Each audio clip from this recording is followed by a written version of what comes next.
my favorite one is actually 2005. We were running for second place in the ALMS championship, and we had JJ Leto behind us, and he was chasing us, and he was pushing very hard, and we stage managed it so the champion guys would think we had to make a pit stop.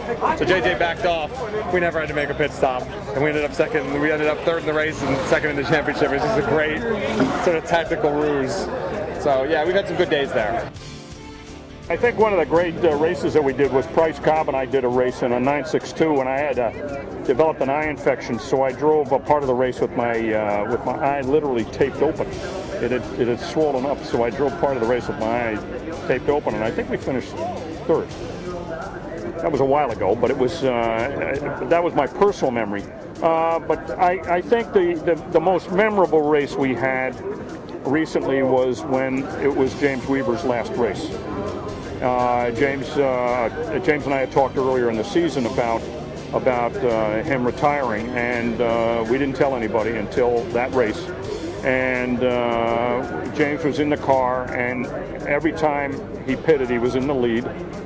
And when he got out of the car, he came on over. We stood on the pit wall and just without saying it, what the implications of his getting out of the car was.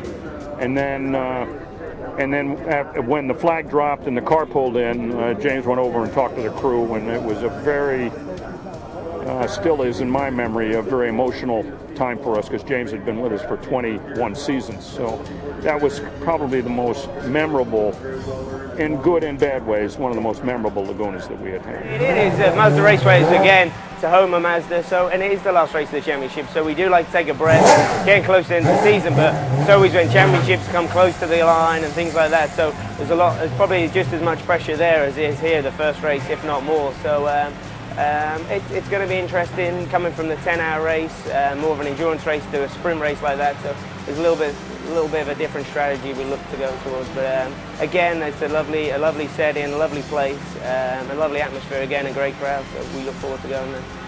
Well, I mean, it's changed it in some respects, basically in terms of setup of the car, but it hasn't really, it's managed to keep a lot of its character. For example, the corkscrew, it's changed, a little bit over the years, but it's still got that great feel of being one of the best corners in the world. It lives up to its expectations. Typically, Laguna Seca is quite a dusty, sandy kind of place, so it's very, very tricky to get grip there. And again, it provides a real challenge for the teams, but been in a Mazda car at the Mazda Raceway, obviously we want to do well this year, and we very much look forward to that race at the end of the year. First of all, Northern California is one of my favorite places in the whole world. If I was living in the States, I think that's where I would live.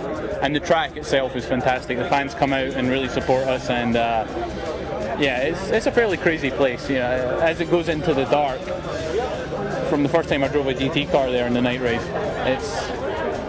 I don't know, it seems to be madder than anywhere else is in the dark. It gets dark, the temperature goes down, and we've got no grip, and it's kind of like ice racing.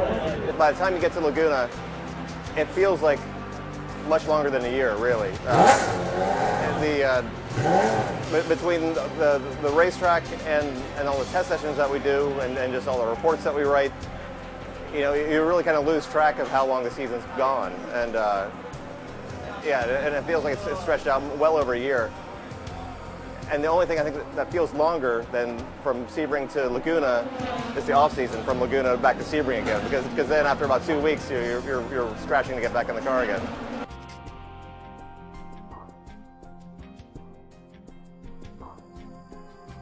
Okay, we're going to take you for a lap of the Mazda Raceway at Laguna Seca in California.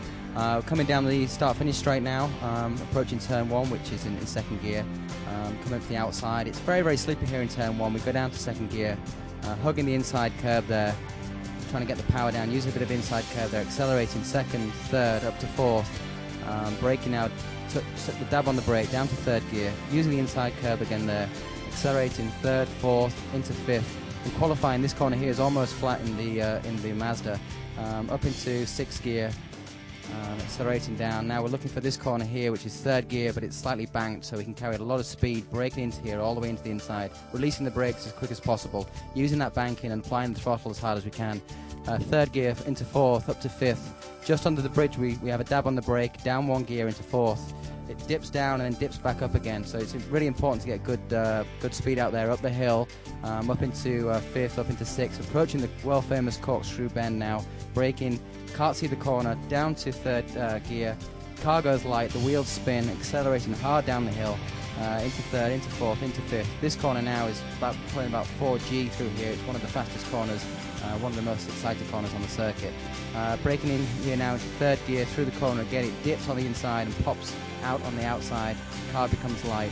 Approaching the last corner, which is second gear, very, very tight, almost like a hairpin, very, very slippery. Again, it's important to get good traction onto the start-finish straight, up through the gears, and that's another lap of the Mazda Raceway, and hopefully it's a fast lap.